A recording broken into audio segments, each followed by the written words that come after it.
cinta saja cukup. Apa ndak boleh terus kawin? Ya boleh, ndak apa-apa. Tapi seandainya nggak kawin juga ndak apa-apa. Karena cinta ndak ada urusan dengan memiliki atau dimiliki. Kalau kamu kecewa luar biasa, marah luar biasa karena nembak nggak dibales, itu belum cinta. Itu masih dagang. Dagang itu kan, aku cinta padamu, kalau kamu cinta padaku, kalau enggak ya enggak. Aku nyari yang lain.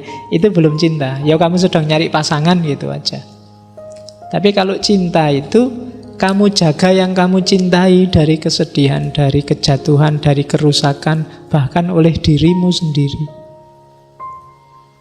Itu cinta, karena kamu gak pernah mikir dirimu. Jangan, ya wis bener kamu nolak aku, jangan-jangan kalau kamu dapat aku hidupmu lebih susah. Wong ya aku duitku ndak banyak. Ngaji filsafat bersama Dr. Fahrudin Faiz. Mari kita simak.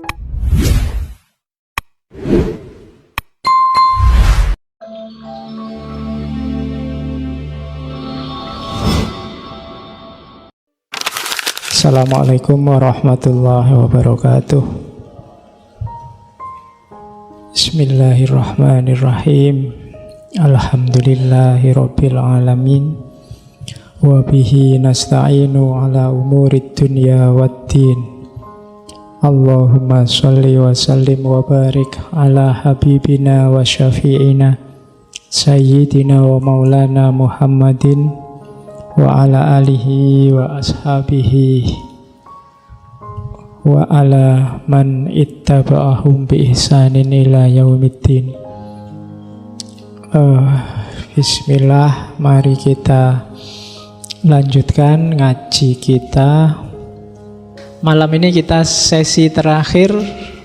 Kita ketemu dengan seorang pujangga dari barat yang sangat populer. Nama baratnya adalah Khalil Gibran. Itu kalau pakai bahasa Arab, nama aslinya adalah Jubron sebenarnya.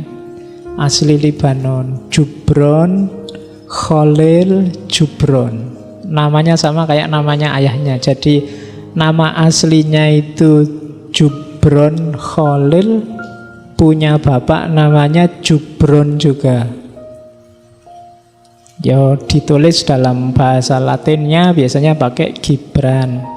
Nanti nama Khalil Gibran itu gelar apa? Sesuai dialek lahjahnya orang Amerika. Karena Khalil Gibran ini hidupnya di Amerika, di New York. Biar nggak menghabiskan waktu, langsung kita jujuk saja The Prophet-nya. Jadi The Prophet ini salah satu bukunya Khalil Gibran yang paling laris. Tahun 2012 kemarin itu habis copyright-nya. Jadi sekarang siapa saja boleh kalau mau menerjemahkan, mau menyebarluaskan. Itu sudah dicetak di penerbit aslinya saja sebelum diterjemah itu sekitar 2.300.000 eksemplar. Oke, jadi kita langsung menjelajahi The Prophet ya. Siap-siap, ndak kayak kemarin-kemarin, temanya nanti akan sangat banyak malam ini.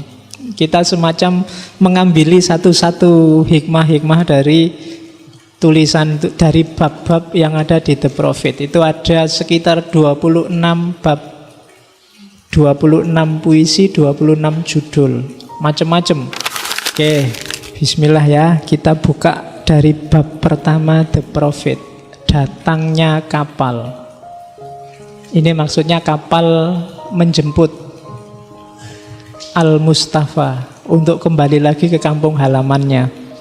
Cuma saat dia mau kembali, orang-orang yang di tempat pengasingannya dia semuanya berbondong-bondong pengen melepas, dan berat sekali melepas orang besar, orang agung yang namanya Al-Mustafa ini. Kalimat-kalimatnya bagus. Al-Mustafa, yang terpilih dan terkasih. laksana fajar di zamannya. 12 tahun lamanya terdampar di kota Orphalis. Kini menanti kapalnya tiba, membawanya pulang ke pangkuan bumi kelahirannya. Titik-titik itu berarti ada yang saya loncati. Itu nanti orang-orang pada datang semua, tanya macam-macam. Intinya berat sekali kalau mau ditinggalkan Al-Mustafa. Terus Al-Mustafa bilang, aku si pencari kesunyian. Mustika apakah yang telah kutemukan di dalamnya yang patut kuwariskan? Apabila hari ini saatku mengetam, di ladang manakah dulu kusebarkan benih-benihku? Serta musim apakah yang terlupa? Jadi ini dia mau ngomong, selama ini aku itu diem, mencari kesunyian. Yang masyarakat juga diem aja, nggak mau tanya macam-macam, nggak mau belajar macam-macam. Lah kok sekarang aku mau pergi, berbondong-bondong menahanku pergi. Kalau ini kebaikan, kapan aku menanam kebaikan itu? Itu maunya Al-Mustafa. Ini sebenarnya sindiran bagi kita. Dalam hidup kita itu sebenarnya sering sekali mungkin guru, mungkin buku, mungkin ajaran yang berseliweran lewat di depan kita dan kita cuekin. Banyak orang pinter, banyak orang luar biasa, kita cuekin. Begitu mereka mau pergi, kita baru, kok sudah pergi ya. Ceritanya banyak. Sekarang yang sering ziarah ke Gus Dur, mewali-walikan Gus Dur, mungkin dulu waktu Gus Dur diturunkan dia yang paling getol mengkritik, mendemo. Begitu pergi sekarang, kok sudah pergi ya. Banyak ulama, banyak orang pinter, banyak orang agung yang dalam hidup kita lewat begitu saja dan kita tidak mengambil manfaat apa-apa. Kita sering kaget, iya ya, eman-eman, coba dulu, selalu begitu. Dan itu tabiat manusia. Jadi satu bait itu menurutku maknanya ke situ. Bait kedua dia ngomong, jika inilah waktunya ku angkat lentera, nyala di dalamnya bukanlah dariku. Kosong dan gelap ku acungkan, penjaga malamlah penyulut sumbu, setelah minyaknya dipenuhkan pula. Nah, ini kerendah hatian seorang guru. Orang yang levelnya nyampe ke kesadaran ketuhanan, bahwa ya sudah, kalau memang sekarang saatnya aku ngasih banyak petuah, tak kasih petuah. Cuma aku ini kayak orang yang ngasih lampu. Lampu ini dia menyala, bikin kamu terang atau enggak tergantung aku. Tapi penjaga malam, ya kalau di Islam, ya saya bilang tadi, Allah yang ngasih cahaya. Dan Allah juga yang memenuhkan minyaknya. Jadi itu gambarannya Gibran, dia mau ngomong, kalau memang ajaran-ajaran yang tak sampaikan ini bisa mencerahkanmu, itu bukan dari aku, tapi dari yang menyalakan lampu. Dan bukan aku cuma nadongke lampu gini dok. Ya kalau analoginya ngaji malam ini, tiap malam Kamis kamu tak kasih lampu-lampu yang entah bermanfaat entah enggak. Lampu yang tak kasih padamu itu bisa menerangi hidupmu apa enggak, tergantung si penyala lampu, tergantung Allah.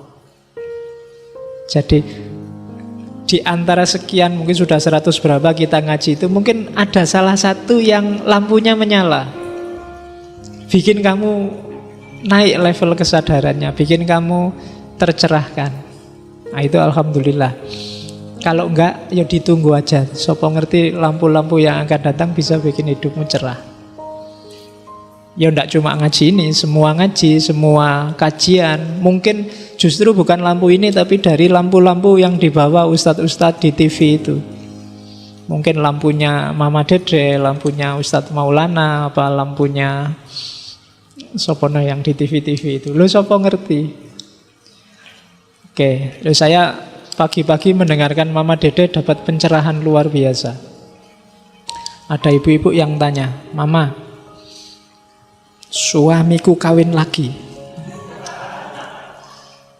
Mama Dede jawabannya, ibu yang salah. Kenapa sampai bisa suaminya tertarik ke wanita yang lain, tidak tertarik ke ibu saja? Jawabannya ampuh itu. Ada orang curhat malah dimarahi. Ya, malah. Loh kan kamu tidak mikir kan, biasanya kalau ada orang tanya suamiku nikah lagi, kan yang dimarah-marahi yang nikah lagi. Ternyata bisa juga yang dijawab, yang dimarah-marahi yang ngadu suaminya nikah lagi.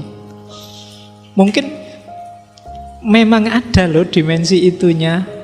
Kenapa kok bisa sampai suaminya nggak betah di rumah? Mbok dibikin betah. Loh, itu sudut pandang yang khas. Mungkin kamu nggak mikir ke situ. Tapi Mama Dede bisa mikir ke situ. Padahal dia perempuan. Nah, itu kan khas. Nah, yang paling benar yang mana ya tetap lihat situasi. Tapi kan ini namanya sudut pandang yang berbeda. Ya lumayan kan dari Mama Dede dapat lampu kecil, wawasan yang baru. Oke, hari ini kan kita suka ngeritik tuh, apa-apa dikritik, semuanya disalah-salahkan. Nggak, ambil manfaat dari apa saja yang bisa kamu ambil. Oke, nah terus setelah Mustafa ngomong begitu, orang-orang kemudian bilang, Laksana Ruh, engkau hidup di antara kami, dan bayang-bayangmu menyabutkan cahaya di atas wajah kami. Kami telah menyayangimu, namun dengan kasih yang membisu, serba terselubung oleh aneka macam kerudung. Tapi kini kasih kami menjerit kepadamu tanpa tedeng aling-aling semu. Ini terjemahan Indonesia ya, tedeng aling-aling. Memang bukan selamanya kasih sayang itu, memang bukankah selamanya kasih sayang itu tak menyadari kedalamannya sendiri sampai datang saat berpisah. Ini rakyatnya yang merasa menyesal, kenapa kemarin-kemarin kok nggak memanfaatkan beliau ini waktu ada di sini. Ya kayak kamu yang sekarang nyesal, kenapa dulu nggak tak tembak waktu SMA ya. Sekarang sudah hilang, sekarang sudah mau lulus. Kenapa kok kemarin tak biarin aja, padahal itu kemarin kesempatan baik loh ya. Sekarang kok lewat, yo salahmu sendiri. Orang sering gitu. Berharganya sesuatu kadang-kadang baru muncul ketika sesuatunya mau hilang atau sudah hilang. Ketika mau perpisahan baru, waduh, kita mau berpisah ini gimana? Padahal kemarin-kemarin ngapain aja. Jadi itu bab pertama, datangnya kapal. Kita masuk ke bab kedua, bab selanjutnya. Ini yang paling kamu cari biasanya. Memang kalimatnya paling terkenal bagian ini. Cuma banyak orang salah paham. Biasanya bagi yang mau romantis-romantisan kalimat ini dikutip. Ya, meskipun tidak punya pacar. Tadi tak lihat di Facebook juga banyak yang bikin puisi cinta-cinta. Meskipun saya ragu yang bikin puisi duwe pacar apa ora. Oke. Apabila cinta memanggilmu, ikutilah dia, walau terjar berliku-liku jalannya. Dan apabila sayapnya merangkulmu, pasrahlah serta menyerahlah, walau pedang tersembunyi di sela sayap itu melukaimu. Dan jika dia bicara kepadamu, percayalah, walau ucapannya membuyarkan mimpimu, bagai angin utara menghancurkan, melantakkan taman kota. Sebab sebagaimana cinta memahkotaimu, demikian pula dia menyalipmu. Demi pertumbuhanmu, begitu pula demi pemangkasanmu. Jadi catatan pertama dari bait ini, yang pertama, cinta itu datang, tidak bisa dicari, tidak bisa dikejar. Kan ada istilah mencari cinta, mengejar cinta. Susah. Kenapa? Cinta itu sifatnya datang. Makanya orang selalu jatuh. Di Indonesia kan bahasanya jatuh cinta. Kalau dalam sufi cinta itu ahwal. Dia bukan makom. Tidak diusahakan tapi datang. Ya kalau di sufi ya itu anugerah dari Allah. Ahwal itu kan dikasih oleh Allah. Ya kalau yang di luar sufi itu sifatnya intuitif. Dia datang ke dalam dirimu. Tidak bisa diteorikan, nggak bisa diakal. Jadi kalau cinta sudah datang jangan dilawan. Biar aja, nikmatilah. Meskipun mungkin kadang sakit. Aku kok ya jatuh cinta sama pacari temenku toh yo. Ada yang kayak gitu ndak? Aku kok jatuh cinta sama yang itu ya, ndak level nanti. Aduh, piye yo. Atau aku ini ganteng ya, aku kok malah punya rasa terhadap ini ya, levelnya jauh ya. Loh, katanya Gibran, kalau cinta sudah datang jangan dilawan, menyerahlah saja. Apabila cinta memanggilmu, ikuti saja. Kenapa? Untungnya nanti banyak. Cinta itu bisa memahkotaimu, bisa menyalibmu. Tapi apakah dia memahkotaimu atau menyalibmu, kamu akan tersucikan oleh cinta. Pelajaran luar biasa akan kalian dapat kalau hidup dalam cinta, bukan dalam nafsu loh ya, cinta. Cinta itu gini, yang jatuh cinta mesti ngerti. Ketika kita jatuh cinta, kayak di lagu-lagu itu, hidup kita kayak hilang. Yang ada yang kita cintai. Mau makan yang diinget-inget, yang dicintai. Mau tidur aja WA-an gak habis-habis. Udah tidur? Belum. I miss you too. I miss you too. Sampai jam 12 malam masih gitu terus. Jalan-jalan di mall, lihat baju-baju, mungkin yang dilihat bukan aku pingin baju apa, tapi kira-kira pacarku pantasnya baju yang kayak gimana ya. Ya kan? Kalau makan di warung, ini kalau tak beli ini seneng mesti pacarku. Senengannya memang makanan kayak gini. Selalu dia, ndak pernah aku. Makanya nanti Ghazali sangat merekomendasi hubungan kita sama Allah itu jangan hubungan kayak juragan sama buruh, tapi hubungan cinta. Kalau kamu bisa jatuh cinta sama Allah, luar biasa. Di situ iman jadi manis rasanya. Iman jadi nikmat. Jadi kalau cinta datang jangan dilawan. Mungkin kamu dulu kuliah punya prinsip, pokoknya saya ndak akan pacaran. Pacaran ganggu kuliah. Tapi kalau kamu jatuh cinta dan kamu lawan, akan lebih ganggu kuliah. Kalau nggak percaya cobaan. Oke, ya pura-puralah jatuh cinta sama siapa gitu nanti ya. Jadi ikuti saja. Yuk, cinta itu kan ndak harus bedakan antara rasa cinta dengan ekspresi cinta. Kalau ekspresi cinta pagernya banyak, aturan-aturannya banyak, tapi rasa cinta monggo saja. Oke, kalau kamu bilang, Pak, saya jatuh cinta, saya cowok Pak, saya kok cinta sama cowok. Udah kan sekarang gitu. Nggak apa-apa sih, ya cinta aja, tapi mengekspresikannya ada aturannya. Kalau cowok sama cowok nggak boleh, ya berhentilah di cinta saja. Oke, kalau kamu sayang sama yang kamu cintai, jangan sampai ke sana, karena menghancur kamu dan menghancurkan dia, dan cinta tidak menghancurkan. Rumusnya begitu. Semoga di sini nggak ada. Jadi laksana butir gandum kau diraihnya, ditumbuknya engkau sampai polos telanjang, diketamnya engkau agar bebas dari kulitmu, digosoknya sehingga menjadi putih bersih, diremasnya menjadi bahan yang lemas dibentuk, dan akhirnya diantarkan kepada api suci, laksana roti suci yang dipersembahkan pada pesta kudus Tuhan. Kenapa biarkan saja cinta mendatangimu?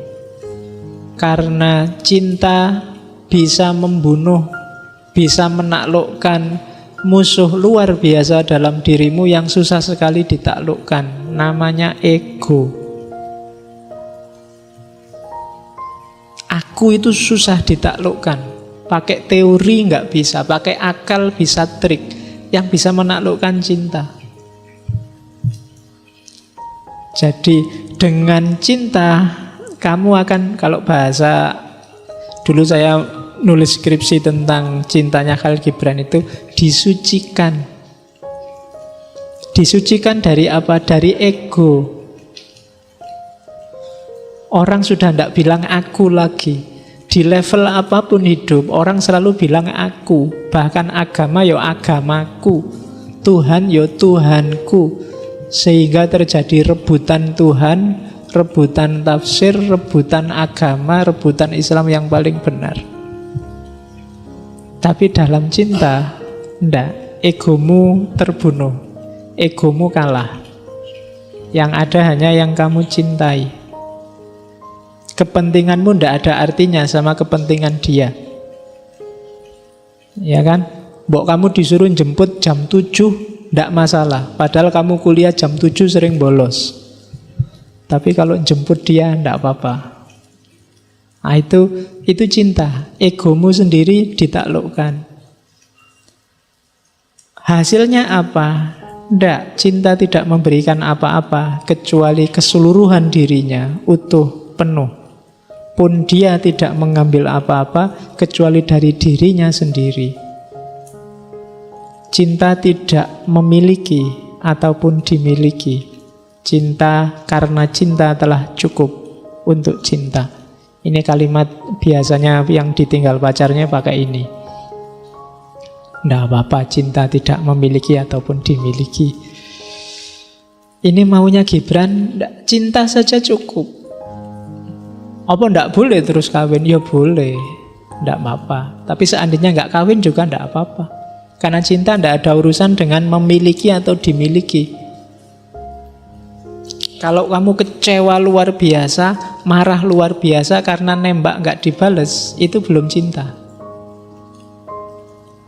Itu masih dagang. Dagang itu kan, aku cinta padamu, kalau kamu cinta padaku, kalau enggak ya enggak. Aku nyari yang lain. Itu belum cinta. Ya kamu sedang nyari pasangan gitu aja. Tapi kalau cinta itu, kamu jaga yang kamu cintai dari kesedihan, dari kejatuhan, dari kerusakan, bahkan oleh dirimu sendiri. Itu cinta, karena kamu gak pernah mikir dirimu. Jangan, ya wis bener kamu nolak aku. Jangan-jangan kalau kamu dapat aku, hidupmu lebih susah. Wong ya aku duitku ndak banyak misalnya. Jadi itu tidak ada hubungannya sama memiliki atau dimiliki. Cinta saja sudah cukup menyucikan. Oke. Itu kalau kamu analogikan ke agama. Kalau relasimu sama Allah itu cinta, kamu tidak usah hitung-hitungan pahala. Kan selama ini kita masih dagang sama Allah. Sholatlah berjamaah, lumayan 27 loh. Kan kita masih berjamaah. Jadi kalau ditanya kenapa sholat berjamaah, lumayan nyari 27. Masih dagang. Bacalah ini, nanti pahalanya sama seperti sekian. Itu kita masih dagang. Sodakohlah sekian, nanti akan dibalas oleh Allah 10 kali lipatnya. Bisnis paling menguntungkan itu sama Allah. Kita bisnis masihan sama Allah. Relasinya masih belum naik. Relasinya harus cinta. Kalau relasi cinta, kenapa ke masjid? Kenapa jamaah? Allah suka kalau aku jamaah, dan aku suka sama Allah. Allah yang nyuruh. Dan jangankan disuruh, Allah nggak nyuruh aja, cuma nyindir-nyindir aja. Kalau memang Allah seneng tak jalani, tidak apa-apa. Allah nyuruh aku bangun malam, meskipun Allah agak sayang juga jadi nggak diwajibkan. Tapi aku sayang sama Allah, tak bangun malam aku demi Allah. Itu cinta namanya. Nggak usah dihitung, oh ini sepertiga malam. Sepertiga itu pahalanya sekian kali lipat. Belum sepertiga nonton sepak bola dulu. Itu masih hitung-hitungan. Itu kalau di agama namanya ihsan. Gimana caranya kita ikhlas melakukan yang terbaik untuk Allah. Dan untuk bisa nyampe ke makom ini, relasinya harus cinta. Bukan, nanti semoga sama Allah dikasih surga yang paling tinggi. Kamu masih membayangkan balasannya, imbalan perbuatanmu, bukan Allahnya. Oke, itu cinta. Setelah cinta, kalau sukses, ada perkawinan. Berkasih-kasihanlah, namun jangan membelenggu cinta. Biarkan cinta itu bergerak senantiasa, bagaikan air hidup yang lincah mengalir antara pantai dua jiwa. Saling isilah piala minumanmu, tapi jangan minum dari satu piala. Saling bagilah rotimu, tapi jangan makan dari pinggan yang sama. Jadi, kalau kita sedang jatuh cinta, tidak boleh ada yang mendominasi atau didominasi. Apalagi kalau sudah kawin, perkawinan. Perkawinan itu bisa laki-laki dan perempuan, bisa guru sama muridnya, bisa dosen sama mahasiswanya, bisa takmir sama jamaahnya. Maksudnya bukan kawin-kawin itu. Kalau orang Buddha sering bilang kita ketemu ini jodoh loh. Maksudnya bukan jodoh kok terus dikawini semua, enggak. Jadi dalam perkawinan itu termasuk dosen sama mahasiswa, pemimpin sama yang dipimpin, presiden sama rakyatnya, salinglah berkasih sayang. Cuma biarkan masing-masing dalam jati dirinya sendiri-sendiri. Jangan mendominasi, jangan mensubordinasi, jangan menjajah, jangan mengubah-ubah, memaksa-maksa. Biarkan sesuai dengan identitas. Berikan kasih sayang tanpa harus mengubah. Baik mengubah dia atau mengubah dirimu. Kalau masih ada mengubah aku atau mengubah dia, berarti masih ada negosiasi. Aku mau jadi pacarmu asal kamu berhenti ngerokok. Itu negosiasi, belum cinta beneran. Aku mau jadi pacarmu asal kamu pindah kos-kosan ke sini. Nah, itu juga negosiasi, mesti boleh enak itu. Nggak, biarkan masing-masing sesuai jati dirinya. Aku mau jadi istrimu kalau kamu pindah agama. Kalau pindah agamanya karena terpaksa, nilainya ndak ada. Berarti tidak dari kesadaran. Yang secara formal monggo, tapi secara etis nilainya ndak ada. Karena orang yang dipaksa itu ndak bisa dikasih nilai. Maling kok dipaksa, itu ya polisi ini sing dihukum yang maksa maling. Merkosa kok dipaksa juga nggak bisa kena hukum. Misalnya kamu habis merkosa terus ada polisi, oh saya dipaksa ya pak, kalau nggak memperkosa saya dibunuh, gimana? Kan itu nggak ada nilainya meskipun perkosaannya sukses. Yaudah, kalau iya kan segala yang dipaksa itu nggak ada nilainya, termasuk agama. Kamu nggak harus seneng-seneng, wah gara-gara saya dia masuk Islam. Tapi kalau masuk Islamnya negosiasi biar hanya untuk bisa kawin, ini nggak ada nilainya. Oke, bahkan bukan cinta. Wah, demi cintanya padaku dia mau ganti agama. Nggak, itu negosiasi. Belum cinta.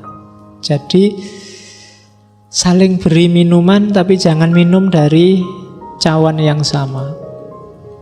Terus bernyanyi dan menarilah bersama dalam segala suka dan cita. Hanya biarkanlah masing-masing menghayati ketunggalannya. Tali rebana masing-masing punya hidup sendiri, walau lagu yang sama sedang menggetarkannya. Biarkan dia sesuai jalurnya. Biarkan yang piano bunyinya kayak piano, biarkan yang gitar bunyinya kayak gitar. Tidak usah diseragamkan. Dari situ muncul keindahan. Kita Muslim sesama saudara, cuma yang NU saja, yang Muhammadiyah enggak. Tidak indah itu. Indah itu yang berbeda biarkan beda, tapi bisa kompak. Lagu yang indah itu alat musiknya macam-macam, menghasilkan lagu yang enak. Kalau alat musiknya cuma satu, gong saja misalnya, semuanya harus gong, tidak enak. Paling suaranya dong dong dong gitu, tidak enak. Gitar saja juga tidak enak. Lebih enak ada gitarnya, ada biolonya, ada pianonya, ada gongnya, ada main bareng, kompak, cocok iramanya, indah. Kalau cuma satu nada tidak indah. Itu rahasia dari ikhtilafu ummati rahmah. Macam-macam itu indah, membawa rahmat, menghasilkan kasih sayang. Kasih sayang itu kan aku di sini, kamu di situ, terus kita saling membagi kasih sayang. Kalau cuma satu ya tidak ada di situ, tidak ada di sini.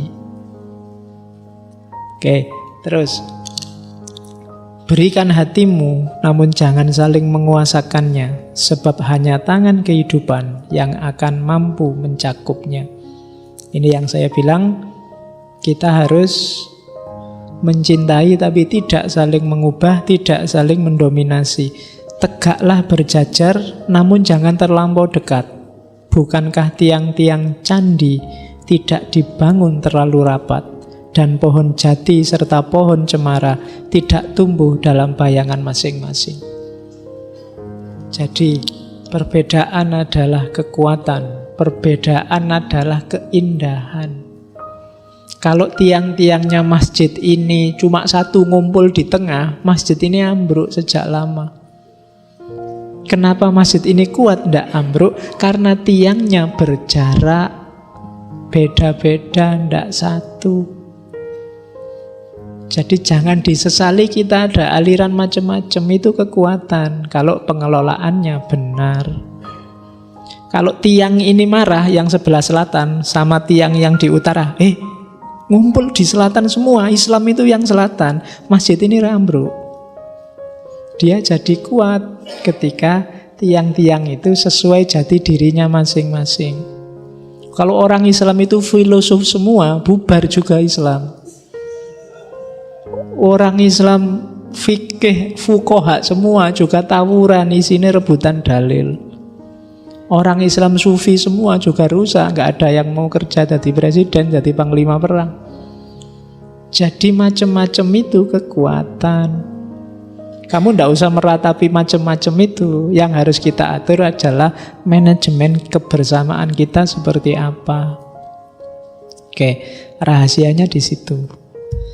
Terus bab selanjutnya, ini harus siap ya, ini agak loncat-loncat karena memang temanya loncat-loncat sesuai jamaah yang tanya pada Al-Mustafa. Ini juga saya potong-potong, kalau tak tulis semua nanti jadi terjemahan. Oke, di awal mesti ada siapa yang tanya. Ini juga sangat terkenal tentang anak. Anakmu bukanlah milikmu, mereka putra-putri sang hidup yang rindu pada diri sendiri. Lewat engkau, mereka lahir, namun tidak dari engkau. Mereka ada padamu, tapi bukan hakmu. Catatan pertama, anak-anak kita, tanda petik ya, anak itu bisa anak lahiriah, yo anak beneran. Boleh kamu tafsirkan murid, boleh kamu tafsirkan orang yang ada di bawahmu yang harus kamu bimbing. Jadi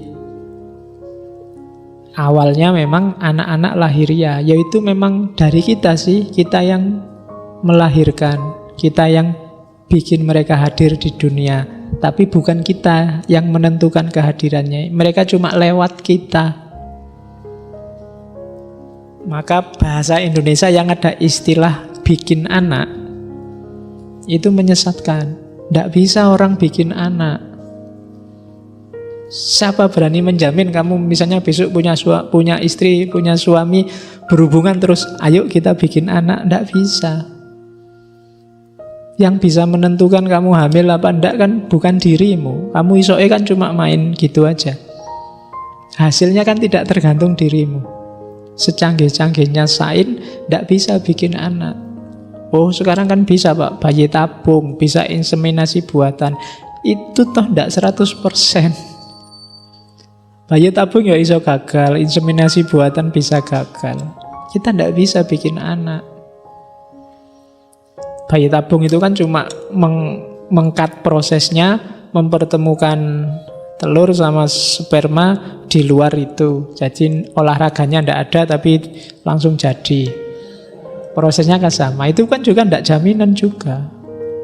Seandainya jadi, berarti kan bukan kita penentunya. Kita cuma kelewatan.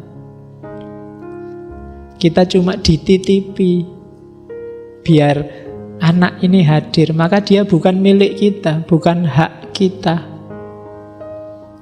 Itu rumus pertama. Jadi, terus kalau bukan hak kita kenapa? Berikan mereka kasih sayangmu, tapi jangan paksakan bentuk pikiranmu. Sebab pada mereka ada alam pikiran tersendiri. Patut kau berikan rumah untuk raganya, tapi tidak untuk jiwanya. Sebab jiwa mereka adalah penghuni rumah masa depan yang tiada dapat kau kunjungi sekalipun dalam impian.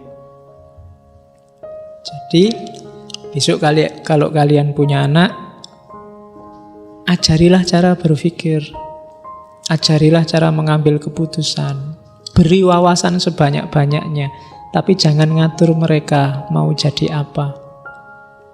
Biarkan mereka sendiri yang milih. Mereka punya hak untuk hidupnya sendiri, itu maunya Gibran. Sekarang kan banyak anak yang sejak kecil sudah pontang-panting les ini, les itu, les piano, les olahraga, les biola, bahkan disuruh ngafalin Quran. Bukan salah, cuma kalau ini lahir dari paksaan akan mencederai jiwanya. Biarkan mereka sendiri milih. Kita tawarkan wawasan-wawasan yang mungkin mereka butuh. Kita kasih mereka alat untuk hidup mereka di masa depan, tapi jangan paksakan bentuk kehidupan di mimpi kita pada mereka. Jadi tidak ada cita-cita warisan. Kan ada bapakmu dulu mau jadi dosen tidak bisa-bisa, kamu ya yang jadi dosen. Itu namanya cita-cita warisan. Ndak, ya kalau kamunya sendiri pas mau jadi dosen ya ndak apa-apa, tapi kalau ndak kan masalah nanti, ndak akan maksimal. Kalau karirmu tidak sesuai pilihanmu, sama kayak kuliahmu sebenarnya kamu nggak mood, bukan jurusanmu, bukan yang kamu inginkan, jangan berharap kamu excellent di situ. Pilih sendiri hidupmu.